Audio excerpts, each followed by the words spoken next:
मेरा नाम उमैर आरिफ है और मैं बाय प्रोफेशन कथक डांसर और परफॉर्मर हूँ और मैंने काफ़ी कोरियोग्राफीज़ भी की हैं।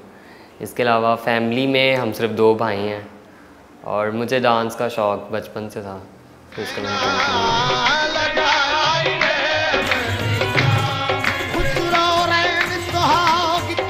कथक का मतलब कथक संस्कृत वर्ड है और इसका मतलब है कथा से ये निकला है। कथा मीन स्टोरी और Kathak art of story telling. तो इसको रिलेट किया जाता है मंदिरों से कि मंदिरों में जब देवी देवताओं की कहानियाँ बयान करते थे हिंदुज़म में, हिंदू जो मंदिरों में डांस करते थे। उसके बाद फिर ये हुआ कि जब मुग़ल एरा आया और मुग़ल बादशाह थे तो इनको ऐसा फोक डांस तब तक ये रहा, इसको कोई इतनी अहमियत हासिल नहीं थी, लेकिन ये उसके बाद दरबारों में होना शुरू हो गया मंदिरों के बाद। तो ये फिर उधर आया और उसके बाद ये फिर चलता चलता फिर इंडिया और पाकिस्तान में फैलता गया। मैंने स्टार्टिंग की थी मास्टर सजाद हुसैन से। वो उनके वालिद जो थे उन्होंने काफ़ी यहाँ की जो मतलब बेस्ट क्लासिकल डांसर थी उनको सिखाया था। उनके बाद मैंने फिर मैडम एमी मिनवाला से सीखा। She was a classical dancer from 60s की मूवीज़ में उन्होंने काफ़ी काम किया। और उसके बाद मैंने मैडम बीना जवाद से सीखा जो महाराज गुलाम हुसैन की शागिर्द थी। बचपन से वैसे मुझे म्यूज़िक के से बहुत लगाव था, मैं बहुत शुरू से पुराने गाने सुनता था, तो बस मुझे म्यूज़िक सुन के मुझे कुछ हो जाता था। कोई ऐसा दिन नहीं होगा जिस दिन मैंने डांस ना किया हो। हाँ, रोज़ कमरा बंद करके लॉक करके डांस करता था। और वो चीज़ भी नहीं थी जिस तरह बच्चों को शौक़ होता कि हम शादी में डांस करें या कोई घर में आए तो उसको करके दिखाएं, वो चीज़ भी नहीं थी। मैं मतलब खुद ही अकेला कमरे में करता था dance.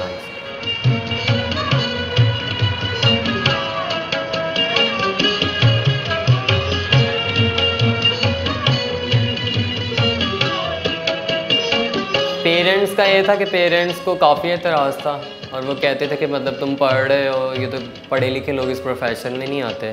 That was 6 May, it was my birthday. तो उस दिन मेरी परफॉर्मेंस हुई थी पहली, और वो दिन उस वक्त स्टार्ट नहीं हुआ था। दिन चैनल उनके लिए थी, वो व्हील ऑफ फॉर्च्यून था एक प्रोग्राम, उसकी रिकॉर्डिंग थी। तो अभी तक मैं पाकिस्तान में काफ़ी परफॉर्म किया, फेस्टिवल्स में या थिएटर में या टीवी चैनल्स, सारा। फ्यूचर में मेरा ये प्लान है कि ज़्यादातर लोगों का जो था रुझान जब मैंने स्टार्ट किया तो वो कहते थे classical dance is very boring और ये वो। तो मैंने जो किया है जितने मैंने कोरियोग्राफ किए हैं थिएटर्स वगैरह, उसमें मैंने कोशिश की है कि उनको कंटेम्प्रेरी की तरफ मैं उनको लेके जाऊँ कि उनको बोरिंग भी ना लगे और हो भी कथक रहा।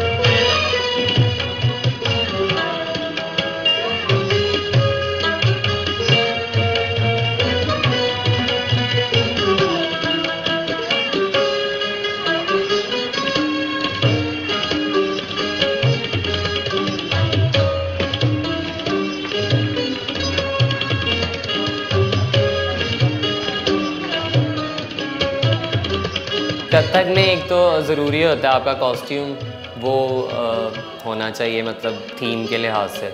अगर आप मुग़ल दरबार का कर रहे हैं तो वो ज़ाहिरी बात है वो पशवास या अंगरखा ही पहनेंगे। अगर आप फ़र्ज़ करें सावन का कर रहे हैं तो वो उसी लिहाज से उसका ड्रेस होगा ताकि उसको आप अच्छी तरह से अपनी मूवमेंट्स को पोर्ट्रे कर सकें। और एज अ इंस्ट्रूमेंट हम जो पहनते हैं वो घुंघरू पहनते हैं। घुंघरू को एज अ इंस्ट्रूमेंट यूज़ करते हैं, मतलब वो आज तक लोगों को शायद कुछ लोगों को नहीं पता कि क्यों पहने जाते हैं।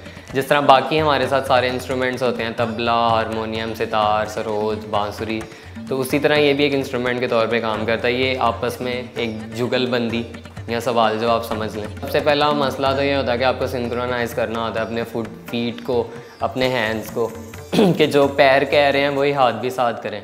जब ये इस चीज़ पे आप अबूर हासिल करते हैं फिर आप एक्सप्रेशंस की तरफ आते हैं, तो वो सारा काम रियाज का है। इसलिए क्लासिकल आर्ट्स जितने भी हैं, चाहे सिंगिंग है चाहे डांस है, ये फ़िज़िकल और प्रैक्टिकल इसमें आपको होना पड़ता है। मतलब ये नहीं कि आप कोई किताब पढ़ेंगे और आपको वो चीज़ आ जाएगी, आपको प्रैक्टिस करनी पड़ती है उसकी।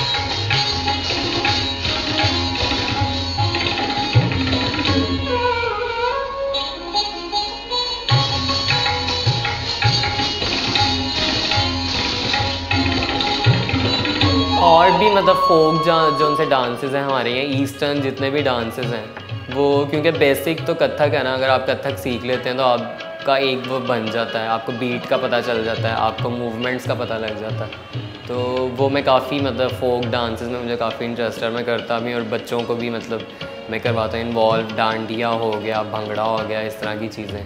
बिल्कुल बहुत ज़्यादा चेंज हो चुका है, ना वो इंस्ट्रूमेंट्स रहे कि मतलब वो उस वक्त तो ना तबला था, ना राग रागनियाँ थी, कोई चीज़ नहीं थी। वो एक बिल्कुल अलग फॉर्म थी। मतलब उसमें जिस तरह मैंने आपको बताया कि टेक्निक ही चेंज हो चुकी है। जब मुग़ल आए थे तो तबला आया, राग रागनियाँ तब आए, सारी चीज़ें, कॉस्ट्यूम जो था, पेशवाज अंगरखा हम पहनने कथक में, वो ज़ाहिर बात है वो हिंदुओं का तो वो पहनावा है ही नहीं। तो मतलब वो जो एक शक्ल बनी थी उसी को लेके हम चल रहे हैं। तो वो अब तो वो बिल्कुल कोई उनका आपस में लिंक नहीं है।